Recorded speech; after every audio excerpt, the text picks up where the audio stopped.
What's up gamers, it's your gal Lucy West back at it again with another awesome gaming video. Today we're going to be taking a look at a bunch of the crappy mouthwashing ripoffs that I found in the App Store. Starting with Mouthwash Tragedy. So the game starts up and it asks me what my age is, to which I answer 64, obviously. I'm basically a veteran iPad baby. And while that's happening, we're also getting a text crawl happening in the background at the exact same time. This is off to a wonderful start. The next tragic story will take place in outer space. The mystery surrounding the mouthwash shipment transported by a miserable space crew will come to light. From now on, I went too fast. I can count the polygons on this model. What is this?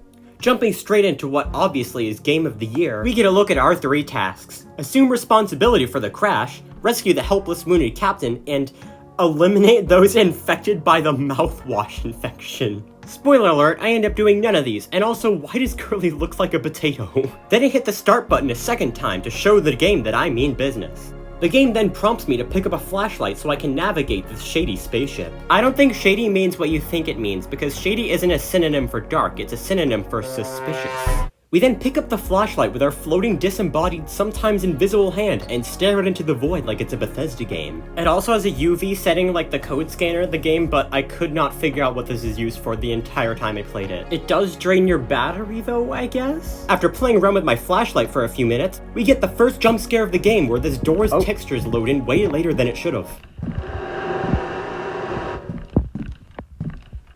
Air conditioner, I guess? I then wander around aimlessly and meet a bed that disappears faster than my father when he went to go get the milk. Honestly, with gameplay like this, it's a wonder that mouthwashing didn't win the 2024 Steam Awards. It's the Steam Awards! We got some showers.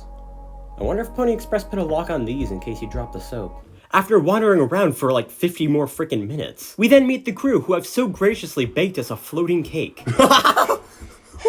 Cap's eye. Oh, what is this all about? Do we have a special event or something that I'm not yet aware about? That was our beloved nurse idea to celebrate our captain's birthday. I'm sure you love it, Shinsuke says with the facial deformity he's had since birth. I'm sure I do, Shinsuke. This stupid crew even forced me to wear this idiotic cone hat. What am I, a toddler? Grumbles Swans, who seems to have undergone extensive nose surgery. What's with his hot dog fingers? The camera then pans over to Nurse, who looks like she feels fantastic. Since we can't tell the difference between day and night out here in space, at least I got the month right. I've seen your per med report. You were born this month, Captain. Why does the time of day matter when you're celebrating the date of someone's birth? They even made a luxurious birthday cake for our excuse of a captain, so stop making a scene about it and cut the cake already. Unlike you, Supreme Captain, we get actual work to do to keep this cursed space going, says Jim co-pilot, who seems to have died 5 minutes ago. To express his gratitude, Sergeant Straight tells everyone to piss off and get back to work now. And the way this is worded implies that they, did this party, a few hours before they're gonna land on Earth, so why throw a party? But Jim co-pilot won't stand for this, oh no. See? Told you guys that this one was never suited to lead a pack of sheep, let alone being captain of a spaceship. I'm out, as well before I take it out on someone here. Guys, I think Jim co-pilot just had a stroke. Then I get to look at legally distinct Tony Stark holding a pizza. With that done, I'm told to check on everyone in the ship and then go back to work in the main control room. The real challenge in this task, however, is the goddamn frame rate. Holy crap. I then see Jim co-pilot sitting staring at nothing because of his brain injuries and discover that there's a jump button, which makes this noise. I then pass through a magical door and discover the sprint button, which makes this noise. What are these breath noises? Maybe the breath noises are only like that because I set my age to be over 18. Also on the ship, we have a prison cell door which leads to the void, which is where I'm gonna put Jim co-pilot in for being a jerk at my own birthday party. I don't care that this isn't Among Us. Get off the ship. Also, in my quest to figure out what all the buttons in this game do, I discovered the pause button, which just shows you an ad. I can see that right there, up there. I have just got 102,000 gems. I swear, I did not edit that at all. What the hell are these ads, dude? I then meet up with Shinsuke, try to sit on Swans' lap, and then turn into an astronaut and beat the crap out of the ship like it's my 5-year-old after he lost a T-ball game. Why is he an astronaut? And why is there a rotating pair of arms in the ship? We then get informed that the captain has gone crazy, yeah, no kidding, and get a bunch of these whack-ass shots. What are these angles, bro? I feel like I'm watching a freaking Michael Bay movie. So much foam. So much shaving cream. We didn't get the most relatable ad yet, which is about bullying the elderly. I'm then forced to play as the Himalayan mountains and told to assemble the crew, even though the crew kind of assembled themselves without me. Why is everyone nodding so ominously? Well, since everyone's here, I guess it's time to make the most inspirational speech of all time. After the suicidal crap our beloved maniac Capitan got us into, now it's up to us to clean up after his mess. Therefore, me being the co-pilot on the ship, I will assume the captain role from now on. Every minor step-o you take, you will have to go through me first. Everyone here update me on our current situation. The food storage is a lost cause. It's completely impossible. It's completely just. I'm sorry to say that we currently have nothing to feed on for the next coming days. I can't get over his face. This is one of the hallucinations that Jimmy had while he was cutting off Curly's leg. Then Swan just basically goes, "Where's the captain? I'm gonna beat the crap out of him, god damn it!" And the nurse is like, "Don't worry, I'm keeping him alive with what little medicine we have so that he can suffer for the rest of his lifetime for what he's done." With the situation so dire, I decide to make another inspiring speech. With the food storage obliterated, we won't last long before we say goodbye to our worthless lives because of starvation. I will inspect every part of the ship to look for any miracle to deal with this situation. Now everyone here, move it! I'm then told to find Daisuke, even though we were just in the same room together 5 minutes ago. What does this say? System failure. Why would it be backwards and upside down? Yeah, it feels like it would be hard to read in emergency. I guess that's the real system failure. Oh, brother, this guy stinks! Oh, Jesus Christ. So we meet up with Shinsuke, who tells us that we should probably figure out what's inside the crates that we've been carrying. And Shinsuke is so cool that he manages to use text abbreviations in speech somehow. Anyway, Shinsuke tells us that to get inside the crates, we'll need to use an axe instead of just opening the lid. So that's what we're gonna do. I swear, his face changes every time I look at him. Now he's just a stock image. And why is there so much white cream everywhere? We really went from Gym co-pilot to Jizz co-pilot. Making our way up these orange boxes, we also get a look at what the captain looks like post-crash, and...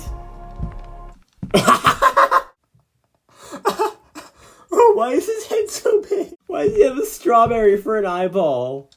Also, when you click on him, this happens. After getting the axe, I then proceed to try and murder my crewmates, which unfortunately doesn't work. Shinsuke, close your eyes, Shinsuke. Then, using the axe, I proceed to beat my wood until the fluids come out.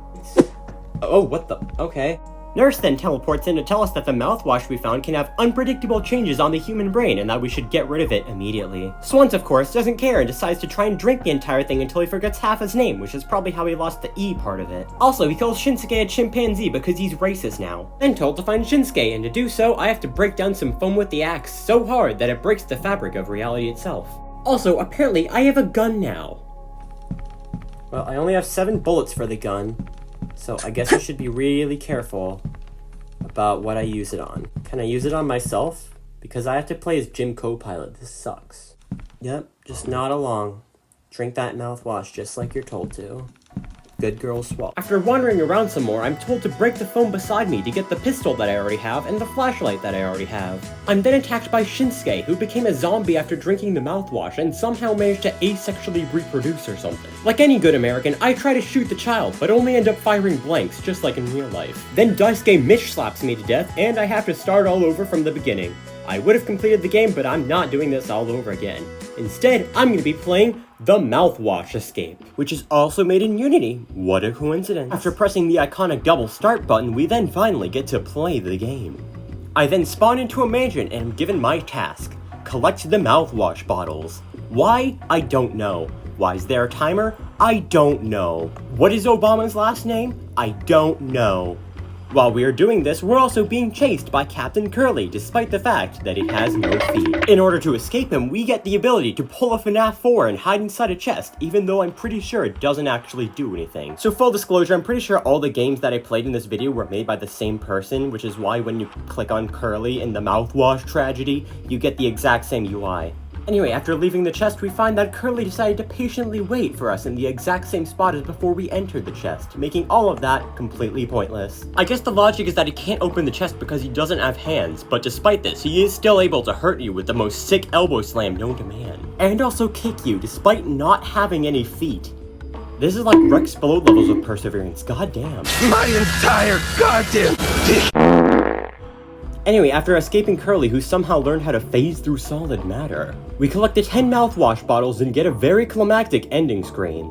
Well, that sucked. Anyway, onto the mouthwash experiment. Someone's having a good time back there. This game was actually so good that it didn't want me to play it when I hit the start now button because it's just that good. The objective of this game is to collect 10 mouthwash bottles, except now we have a flashlight, which makes it completely different. Gimmick of this game is that it's the exact same as the last one, except now there's some beautiful AI art, and our flashlight allows us to look at some numbers which we can punch into a keypad to open a single door. Mouthwash! After wandering around and realizing that I'm just supposed to do the exact same thing 10 times, I decided to run out the timer and yeah, I'm not sure what I expected, to be honest. So those were the mouthwashing mobile ripoffs. And unfortunately, at some point before the recording of this video, they were removed from the App Store, so sadly you will never be able to experience their glory for yourself. Anyway, I've lost what little sanity I had left making this video, so I hope you enjoyed it, and remember, subscribers save 10 million lives each year. Hold on, it's fine. I knew it was gonna do that.